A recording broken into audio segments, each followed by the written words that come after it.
Wir sind die Radio Fritzen am Morgen. Herzlich willkommen. Sind wir jetzt im Internet endlich drin? Das iPhone ist schon bereit. Guten Tag. Kann uns Facebook schon sehen? Das wäre eigentlich großartig. Holger Günther am iPhone. Sind wir jetzt online? Sind wir online? Hoffen wir mal. Ach, diese Technik. Ach, es ist so schön. Die folgende Stunde widmen wir, lebende Legenden. Kann man das eigentlich sagen, HP Baxter? Ist das okay? Ja, kann man sagen. Oder klingt das so nach David Bowie und du hast Angst, dass du irgendwie gleich vom Lasso überfahren wirst oder so? Nee, das nicht. Also ein paar Jährchen haben wir hoffentlich noch.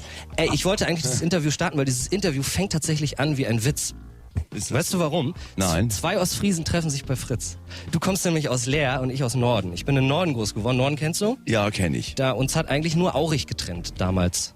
Tatsächlich, ja, gut, das stimmt. Das ist, hat man ja auch nicht so oft. Bist du da eigentlich manchmal noch, um dich so ein bisschen wieder runterzubringen? Also so ein bisschen wieder so down on earth? Weißt du, was ich meine? Ja, also ab und zu besuche ich meine Mutter da, mal so am Wochenende, ein bisschen runterkommen. Ja, doch. Und wie sind die Lehrer dann, sagt man Lehrer? Wie heißen die? Lehraner. Lehraner. Wie sind die dann drauf? Kennen die dich alle? Oder ist das dann auch egal? Wahrscheinlich, aber also eigentlich ist es immer ganz entspannt. Ey, ihr habt ein neues Album draußen. Ace heißt es, seit Freitag. Seid ihr zufrieden?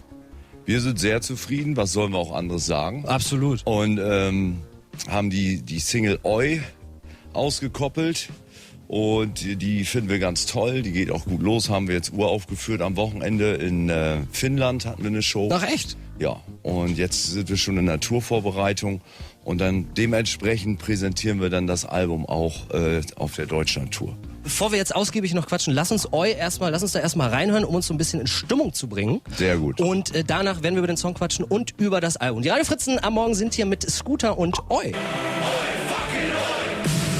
Boah, das ist die musikalische Abrissbirne. Scooter sind da bei den Radio Fritzen am Morgen. Und HP Jetzt Baxter, ist man wach. Jetzt ist man definitiv wach. Und Jetzt du hast ist man gerade dein Headset so mega laut gedreht. Liegt das dran vielleicht auch an dem fortgeschrittenen Alter? Das gehört. Nein, das liegt daran, dass man das wirklich nur genießen kann bei voller Lautstärke. Oi ist ein wahnsinnig spannender Begriff tatsächlich. So ein bisschen die Arbeiterklasse aus den 70er, 80er Jahren, Großbritannien, The Clash beispielsweise, Sex Pistols, gebrandet ja mit dem Oi, also so ein Begriff. Wie passt das dann auf Scooter? Das verstehe ich noch nicht ganz. Das verstehen wir auch nicht, aber es klingt gut. Ja, weil es ist ja schon ein bisschen politisch und ich nehme jetzt Scooter nicht als politische Band oder so. Nein, das hat sich eigentlich durch Zufall ergeben. Wir haben in Irland einige DJ-Sets gehabt und die ganze Crowd hat eigentlich immer so an bestimmten Punkten Oi geschrien. Also genau wie es Oi, Ja. Oi, Oi, fuck it, Oi. Und das kam so geil rüber, dass wir gesagt haben, da machen wir jetzt sofort einen Song draus. Also ich weiß, dass es früher diese eher linksorientierten Oi-Skins gab, Genau. so in den 80ern. Aber du so da ins Detail zu gehen, wäre jetzt zu viel verlangt. Also wir fanden das einfach so als Schlachtruf gut und haben das Vielleicht auch dadurch mal was Neues nach Genau, ich finde auch, da muss mal was Neues her und vielleicht rufen die Leute in Zukunft ja häufiger dann mal Oi statt düpp, düpp, düpp. Also das wäre gar nicht so schlecht. Wie genervt seid ihr eigentlich? Ich stelle mir vor, wenn man zum Beispiel als HP Baxter unterwegs ist, ey, jeder Assi kommt da zu dir, springt dich an und macht oder How much is the fish oder... Ja, es gibt ja so ein Repertoire. Ist ja schön, dass Leute nicht nur Hyper rufen, sondern auch mal How much oder was kostet denn jetzt der Fisch oder eben düpp, düpp, düpp. So, jetzt haben wir noch Oi dazu. Also die Palette wird jetzt immer bunter. Wie das Album, ist das jetzt, du hast mal in einem Interview gesagt, das finde ich ganz spannend, dass ihr macht so lange Musik, bis sich keiner mehr beschwert, weil dann würde es keinen Spaß machen. Ich gehe jetzt mal davon aus, es geht also ins Unendliche bei euch, weil Wahrscheinlich. irgendjemand wird sich immer beschweren. Irgendeiner wird sich immer beschweren, irgendein Verriss wird es immer geben und deswegen war das eher so als Wortspiel gedacht. Mit anderen Worten, wir hören nie auf. Aber habt ihr euch dann auch überlegt, bei dem Album Ace heißt es ja, ist eigentlich auch scheißegal, was Scooter machen, das wird schon geil. Oder geht ihr tatsächlich noch dran zu überlegen, ja, vielleicht machen wir doch was Neues mit dem Oi beispielsweise oder müsst ihr euch überhaupt noch neu erfinden oder gibt es einfach Ja, einen doch, Mittelfinger? das ist auch gar nicht so einfach. Gerade weil wir ja jahrelang wirklich so in diesem etwas härteren, schnelleren Segment da unsere Nische gefunden hatten. Dann ist aber diese gesamte Musikrichtung eigentlich weggebrochen. Das heißt, Ja. in den Clubs gibt's das gar nicht mehr. So Hard Trance und Trance, das ist nicht mehr existent. Und da mussten wir uns wirklich neu erfinden. Das war auch nicht so einfach. Wir haben das ja schon begonnen beim letzten Album, The Fifth Chapter. Und haben das jetzt eigentlich so für uns so rausgefunden, dass wir eine gewisse Bandbreite haben, dass wir teilweise Songs, die so im älteren Stil sind, beibehalten, auch um die Fans irgendwie nicht völlig zu schockieren. Aber eben auch gerne so den aktuellen Club-Sound aufgegriffen haben, der uns ja auch selber anmacht. Ja. Und von daher ist das auch wichtig. Du kannst ja nicht immer auf der Stelle treten und irgendwie ist es ja auch gut, sich da weiterzuentwickeln. Damit es noch weiter Spaß macht. Ich würde gleich ein bisschen mit dir noch über die Clubkultur generell sprechen, übers Feiern gehen und natürlich auch über den Erfolg. Große Worte bei den Radio Fritzen am Morgen. Ihr könnt uns übrigens im Livestream verfolgen auf der Fritz Facebook-Seite. Da streamen wir das Ganze. HP, ich muss ja eine Sache sagen, ich finde dich wahnsinnig sympathisch. Das ist jetzt kein Geschleime. Weißt du warum? Ich habe mich mit meiner Freundin auch drüber unterhalten. Das ist wahrscheinlich ironisch jetzt. Nein, das Kommt ist wieder irgend so eine Bombe. Nein. Wir sind hier nicht beim Privatrundfunk. Okay. Du sagst nämlich immer, dass HP wurde gefragt bei einem Interview, was macht ihr eigentlich so vor einem Gig, ja? Wie wärmt ihr euch auf? Und da hast du gesagt, Wodka Energy. Und dann trinke ich noch einen Wodka Energy und dann geht's auf die Bühne. Und ich finde, Wodka Energy ist so im Vergleich zu Champagner beispielsweise, wie viele DJs das machen, finde ich das sehr sympathisch und auf dem Boden geblieben. Jetzt sagt meine Freundin, das ist nur Attitüde. Was stimmt jetzt? Nee, also das ist die Realität. Was soll ich jetzt irgendwas anderes erzählen? Und das hat sich so bewährt schon seit Jahren. Wir sind so sehr ritualbehaftet, kann man sagen. Das entwickelt sich so über die Jahre. Und Wodka Red Bull war jetzt eigentlich von Anfang an so der Pusher, bevor es auf die Bühne geht. Einfach weil man dann wach ist und fit ist und so gut drauf und in der richtigen Laune, um jetzt die Leute anzufeuern und um eine richtige Show abzuliefern. Aber dann müssen wir den Leuten draußen sagen, hey, ihr dürft es nur trinken, wenn ihr auch Hallen voll macht von 11.000. Ich weiß nicht, was sind so die Maße gerade? 20.000? Nee, das ist unterschiedlich. Also wir hatten jetzt am Wochenende in Finnland waren 4.000. Wenn wir in Deutschland auf Tour sind, bewegt sich das so zwischen 8.000 und 13.000. Am 3.3. seid ihr in Berlin, im Velodrom, wenn ich richtig informiert bin. Freue ich mich drauf. Ich werde vorbeikommen. Ich war gestern auch beim Frauenfußball-Hallenturnier, das habe ich vorhin schon mal erzählt, ganz spannend, in Berlin, so Hallenmasters. Und da wurde dann auch, wenn die letzte Spielminute war, wird immer Musik eingespielt und normalerweise so Helene Fischer und so ein Scheiß. Und aber einmal war dann natürlich auch und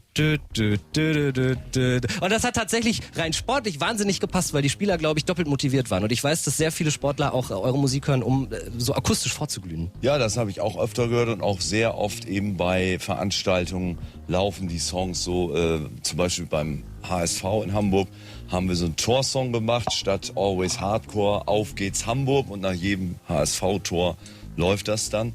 Aber auch natürlich Maria I Like It läuft, wird auch bei ganz vielen Vereinen, sogar im Ausland habe ich das schon mitbekommen. Eine einleitende Geschichte zu eurem Song Torch.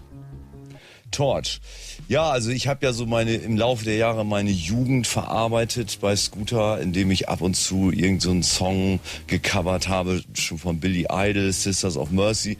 Diesmal war Soft Cell dran.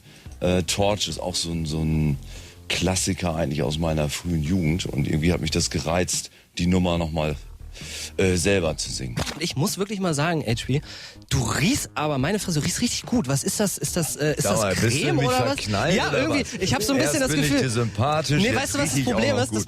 Das Problem ist Interviewvorbereitung. Wichtiges Ding, öffentlich-rechtlicher Rundfunk. Ja, man muss so tun, als ob. Dass man vertieft sich so in eine Person und entweder man mag sie oder man mag sie nicht. Es gibt wenig dazwischen. Und weißt du, was ich extra gemacht habe? Weil du nämlich so gut riechst hier, ich habe mir das runtergeladen. Hier, pass auf. Man hört gar nichts. Jetzt erkennt dein Handy den Geruch und sagt Hier, dir denn, wo man es am günstigsten kaufen kann. Nein, was ist es jetzt? Verrat doch wenigstens. Ist es eine Creme oder ist das Parfüm? Das ist ein Parfum. Ja, es riecht sehr gut. So. Hyper! Hier, habe ich mir runtergeladen. Die Scooter Shoutbox. Ah. Ja, geht nicht so gut im App Store oder was? Aber am besten finde ich habe heute Doch, Morgen... das war der Renner, hat mehr verkauft als das letzte Album. Ich kann immer, wenn du einen Gag machst, spiele ich hier so ein Ding ab. Das finde ich gut. Sag mal, was ist eigentlich, nervt euch das vielleicht auch, dass Leute eigentlich ja eure Musik, die meisten vielleicht, die Musik nur ironisch hören, so auf 90er-Jahre-Partys und so? Also man wird irgendwie nicht so richtig ernst genommen?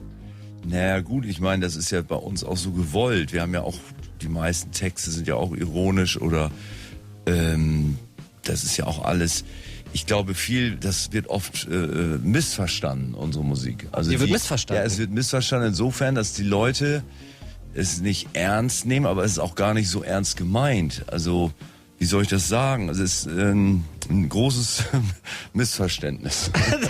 Die Scootermusik ist ein großes Missverständnis. Das finde ich eigentlich toll. Und ich finde auch wieder toll, was du gesagt hast, dass du hast ja auch Rockmusik mal gemacht, du hast Wave-Musik gemacht und warst anfangs nicht erfolgreich, dann hast du bei einem Label ein bisschen gearbeitet, wurdest dann erfolgreich, weil ihr habt dann angefangen, so Remixe zu machen und so weiter und hast gesagt, immer in den Phasen deines Lebens, in dem du nicht erfolgreich warst, es lag eigentlich nur daran, weil du erfolgreich sein wolltest.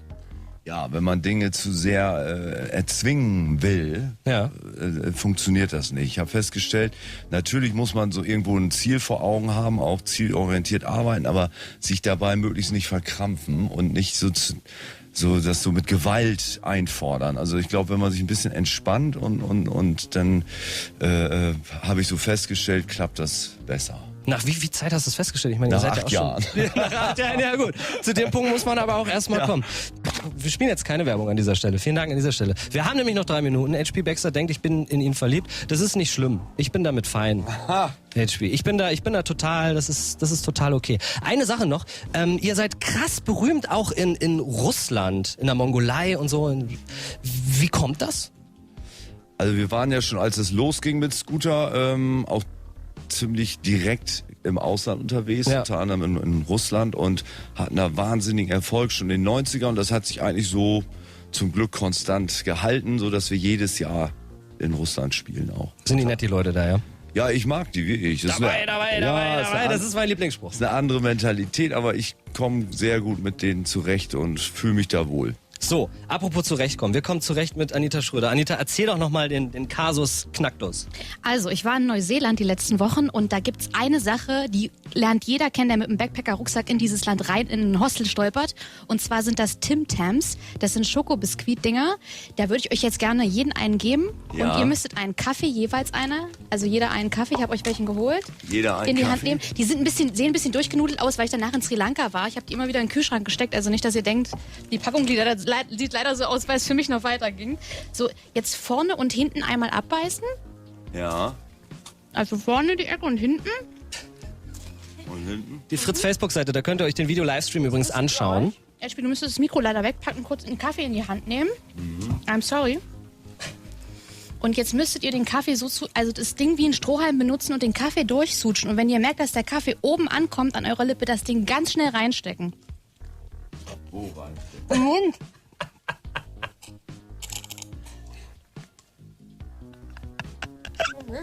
Das ist so schade manchmal, dass wir nur Radio machen, weil es sieht fantastisch aus. Und HP, wie ist das? Funktioniert das? Ja, aber mir ist der Keks zu groß. Den kann ich jetzt nicht ganz. Schmeckt sehr lecker. Es ist schon, und es kommt auch durch, ne? Es ist ein bisschen süffig auch. Anita, ich weiß nicht, wir haben das vorhin um 7 oder so auch schon bei der Rheinfurter Morgen gemacht. Ich glaube, das ist auch, also funktioniert nicht so. Also bei mir, ich habe den ganzen Kaffee verschüttet. Ist aber lecker. Bei mir hat es funktioniert tatsächlich. Ach, bei dir hat's, Mr. Schlau, da hat's funktioniert. Morgens Süßmenschen. Ist zu süß, ja? Gut. Anita, also jetzt die Schokolade. So, okay. Ja, das war, wir müssen schon wieder Schluss machen. Was? Schmeckt gut, aber ich bin jetzt voll Kaffee. Ja, das ist doch aber, da nimmst du eine neue Geruchsform an, weißt du? Ich stehe doch so auf deinen Geruch. HP, das ist doch schön jetzt so, dieser Kaffeeduft. Ihr könnt euch die ganzen Bilder übrigens auf fritz.de anschauen, das Interview nochmal nachhören. Wo geht's jetzt hin? Heute ist Promotag, ne? Ja, wir gehen jetzt noch so, klappern noch ein paar Radiosender ab und trinken zwischendurch dann nochmal einen Kaffee, gehen was essen. Ja, und so wird das sicher ein schöner Tag. Toi, toi, toi dafür. Am 3.3. seid ihr in Berlin und ansonsten das neue Album ist draußen, Ace. Und ich habe mich sehr gefreut, es hat sehr viel Spaß gemacht. Vielen Dank. Ja, wir danken und viel Spaß. Fritz. Und das hört man.